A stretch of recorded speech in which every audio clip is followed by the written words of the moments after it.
Beneath the wrath of the sun's unyielding blaze, Darius, a common man, works but is interrupted by an urgent alarm warning him of his depleting oxygen levels. Before heading back, he searches for his father, who he learns has wandered into a nearby bookstore. He plans on getting a book for his granddaughter. Unfortunately, the old man falls through the floor and dangles helplessly. At the same time, his life support system wails incessantly. Darius rushes into the store to save his father, lifting him out of the hole and reassembling his equipment. Sadly, the strain is too much for the old-timer, who quietly passes in his son's arms. Following the horrific tragedy, he returns home to deliver the devastating news to his wife, Maya, and their teenage daughter, Zora. As they mourn their loss, Darius wants to bury his father next to his mom's cemetery, which is 5 miles away. Maya doesn't want this to happen and for sure tells Zora hell nah in accompanying her father. Later that evening, Common and Jennifer Hudson make some sweet, sweet music, as it might be Maya's last time getting D. The next day, he looks through their oxygen supply, dismayed at the calculations indicating that they will soon run drier than my coochie. While Darius makes his final preparations, Zora asks why her grandfather had wandered off into the library all alone. Darius, however, offers no reply, instead reminding Zora to keep their house free from chaos in his absence. Finally, he hands her the book Zora's grandfather got her. Zora happily accepts the gift, grinning from ear to ear as she bids her father adieu. With everything set, Darius out through the airlock and back into the sweltering sun. Zora recounts the end of humanity, how the oxygen levels slowly plummeted, eventually rendering the Earth uninhabitable. Thankfully, Darius, both an engineer and a survivalist, foresaw the imminent danger and constructed a survival bunker for his family deep in the heart of Brooklyn. 5 months later, with Darius having never returned from his trip, Zora explores an abandoned department store. She quietly walks through its deserted aisles before stopping to try on some clothes. Unfortunately, her makeshift fashion show is abruptly interrupted by her mother, who scolds her for wandering off instead of helping her. Back at their haven, Zora uses a radio and narrates what she did that day, hoping that one day her father may respond back. Afterwards, Maya and Zora undergo an emergency oxygen depletion drill, which she fails miserably. Maya decides to end the session early and treat her daughter to a day in their makeshift spa, rinsing her hair, shading her edges, and painting her nails like a true Vietnamese woman. After the pampering, Zora reveals her intentions to search for her father. Maya reminds her daughter of how far and wide she has searched for her husband, only to come home empty-handed each time. She urges the young girl to continue their shared dream of growing crops in the desolate wasteland that was once Brooklyn. The next day, Maya finds her daughter silently brooding by a nearby playground. Continuing their conversation from the previous night, the two conclude they need to work together to face this desolate world. Just as they are about to head home, they eye something unseen for years: fellow survivors. The mother and daughter quickly take cover behind a wrecked vehicle and carefully observe the strangers from their hiding spots. The survivors furiously bang on their bunker door while desperately begging for aid. Without warning, Maya suddenly rams into the female survivor, knocking her to the ground as Zora races for their shelter.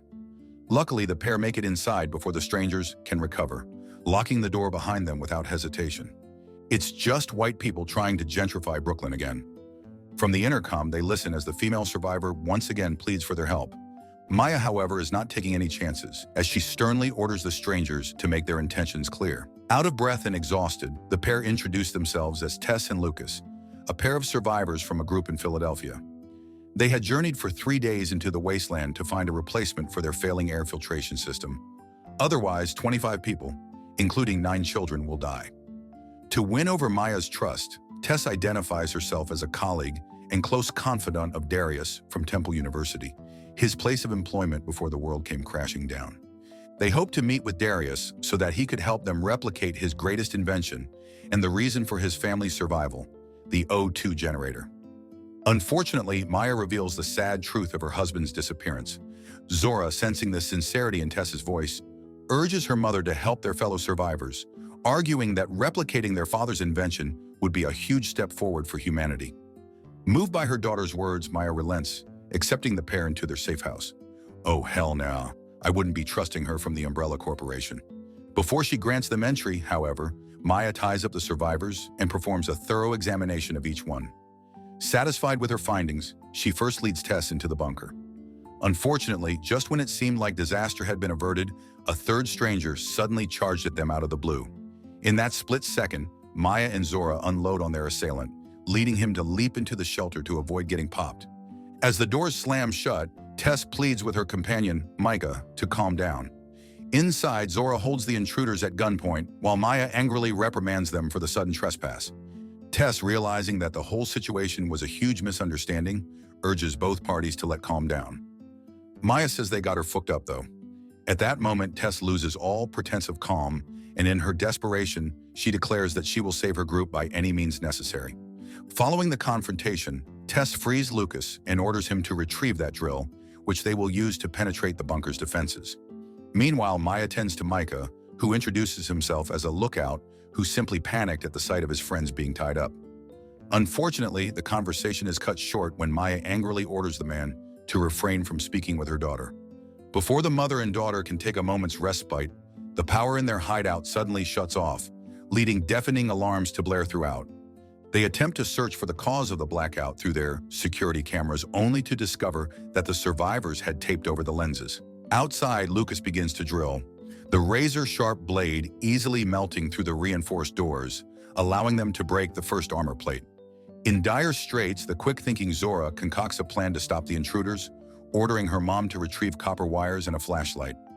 As the danger grows ever closer, Zora uses the materials to create a makeshift electromagnetic pulse that knocks the drill out of commission. As the pair celebrate their small victory, Tess, undeterred by the setback, heads to the roof in search of another way in. There she finds and absolutely trashes a hatch that leads to the destabilization of the oxygen within the bunker.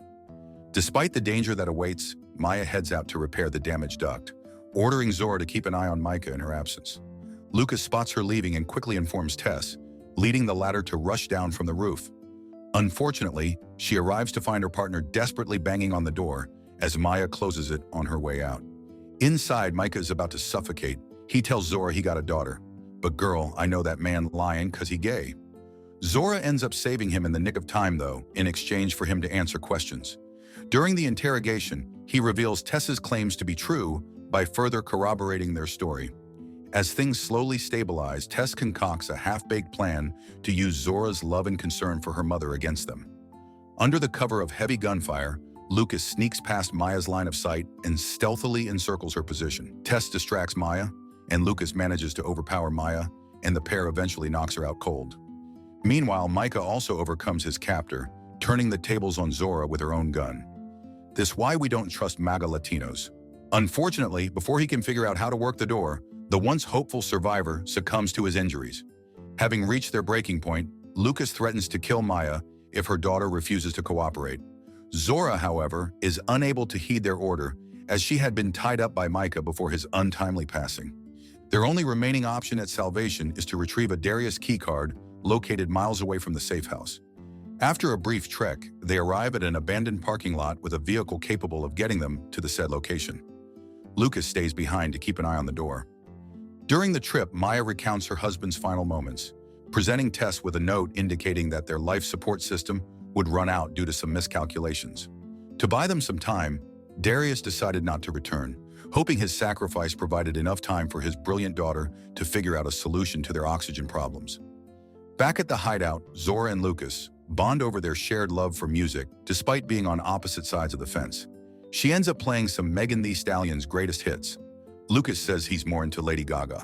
A couple of hours later, the survivors arrive at Prospect Park, the final resting place of Darius and his parents. Mere seconds after leaving their vehicle, Maya stumbles upon a sight she had both longed for and dreaded to find: Darius's mortal remains. Sadly, due to their dire situation, the grieving wife has no time to mourn as she searches for her husband's keycard. Unfortunately, just as they solve one problem, another quickly arises when their vehicle suddenly runs out of juice. Following a brief standoff, Maya, unable to travel due to her injuries, hands Tess the keycard, knowing that putting her faith in this stranger would be Zora's only hope for survival. After taking the card, Tess quickly departs, vowing to return to save the injured woman. With her air running dangerously low, a struggling Tess barely manages to make it back to the hideout. Tess says she wants to go back to save Maya, but Lucas pushes her into the safe house. The sight of the strangers without Maya immediately unnerves Zora, who urgently questions the pair about the whereabouts of her mother. To calm her, Tess reveals everything, including Darius's noble sacrifice to save his family. Unfortunately, Zora remains unconvinced, accusing the pair of murdering her parents. Tess, however, insists that Maya can still be saved as she hurriedly rushes to refill her air tanks. Before she can depart, Lucas reminds her of the promise she had made to their group in Philadelphia, causing her to pause, torn between duty and saving Maya, unsure of which path to take.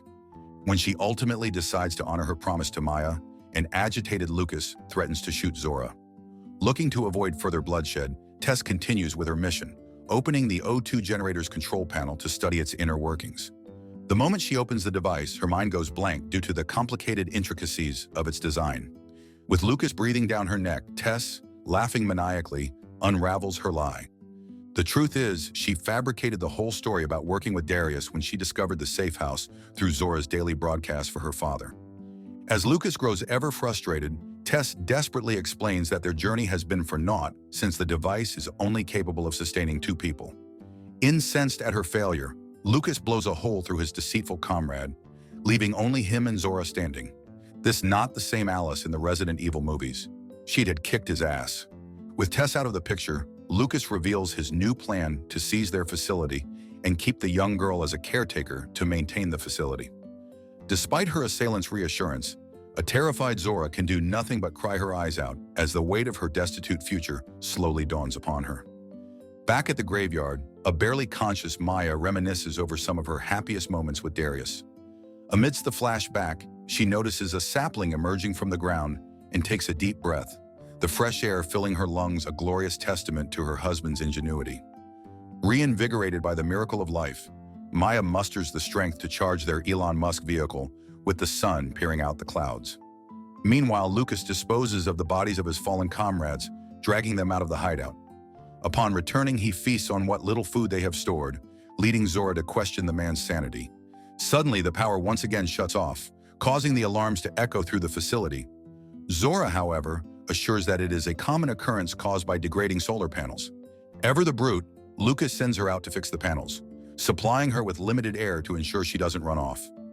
After restoring power, Zora is greeted by Miss Dreamgirl Star, waiting for her atop the hideout. Following their tearful reunion, Maya confirms Tess's story and apologizes for hiding the truth from her daughter. Zora reiterates that them white people crazy. As the pair reconcile, they devise a plan to rid themselves of the white gentrifier. Zora, faking death, lures Lucas out of the haven. While he gazes at her body, Maya suddenly emerges from the shadows and fires several shots into the madman's chest. As his body crumples to the floor, mother and daughter rush back to the safety of their hideout. Unfortunately, despite his wounds, Lucas manages to force his way into the facility just as the doors are about to slam shut. He grabs the shotgun and holds the women at gunpoint, vehemently demanding that they give him that air he so desperately craves. At that moment, a quick-thinking Zora orders the computer to fill their facility with hydrogen, making it impossible for their assailant to fire his weapon, lest he risk igniting an explosion that would end them all. As the air around them grows ever toxic, mother and daughter escape into the life hatch, leaving the delusional man to his own devices. Gasping for air, Lucas realizes that the end is near and decides to quicken his demise by blowing up the entire facility. With their home now a blazing inferno, the survivors escape in their vehicle and head to the safe house in Philly that once housed their attackers. They arrive in the nick of time as their air supply depletes right at the haven's entrance. The next day, Maya awakens in a warm bed, with her once severe injuries tended and stabilized. Upon her exploration, she is greeted by the facility's overseer, who reveals that Zora had repaired their failing O2 generator by adapting Darius's design. In the days that follow, the mother-daughter duo shares their knowledge with the community, rekindling humanity's flickering hope and breathing new life into the dream of a future long abandoned. What did y'all think about this one? It was unfortunately poorly rated online, but I found it to be decently enjoyable. There were issues in its pacing, but in terms of apocalyptic science fiction, the writing and acting were decent. Subscribe to watch more videos like this. Turn on notifications. And leave a like, it really helps the channel out. Thank you for watching.